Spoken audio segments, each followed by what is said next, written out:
Hear me out. The Trump administration was able to cut funding to Minnesota because of DEI. See, the GDP of Texas is insane compared to somewhere like Minnesota. However, the health needs of the people per capita is the same. So that special little E in DEI for equity means that we need to take the money from Texas and give it to Minnesota so that we have equal outcomes. Now, you may agree with that philosophy on paper, but in reality, Texas gets raped. In 2024, we sent in $68 billion more than we received. The federal government gets the money, it runs it through a ton of bureaucracy, gives half of it to Ukraine, and then they give back a fraction of what we gave them with a ton of stipulations. In 2012, Texas democratically decided that they didn't want to support abortion with tax dollars. In response, Obama cut Medicaid for maternity overnight. Texas to this day still has one of the highest maternal mortality rates in the country. This has been used by both parties in big and small ways as long as it's been around and available. And the thing is, it was inevitable. If you give them too much power, if you give them authority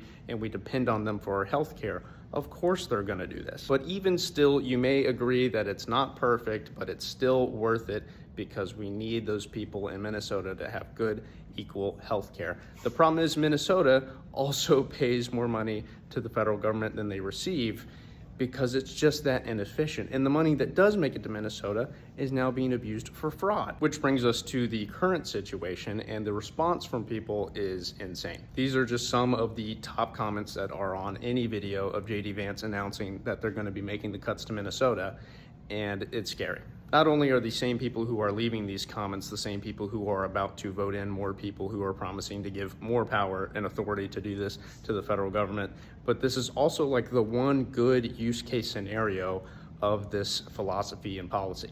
If Minnesota has rampant fraud and they're not using the tax dollars appropriately or protecting the stewardship of the tax dollars, as the vice president said, then the money should be removed. That's checks and balances. Now, just to reiterate, I think this is a disgusting practice that needs to absolutely not be an option to begin with. But if you are going to have it and use it, this is like the only good use case scenario. Now, all this was inevitable. The government was always going to collect more power and abuse it. There was always going to be rampant fraud and inefficiency, and it's not going to go away until Medicaid and all socialist philosophies are eradicated from the country, along with the base of which it is built on, which is DEI. Now, if only somebody had warned us that this is the result of DEI, as good as the intentions are, that would have been very helpful.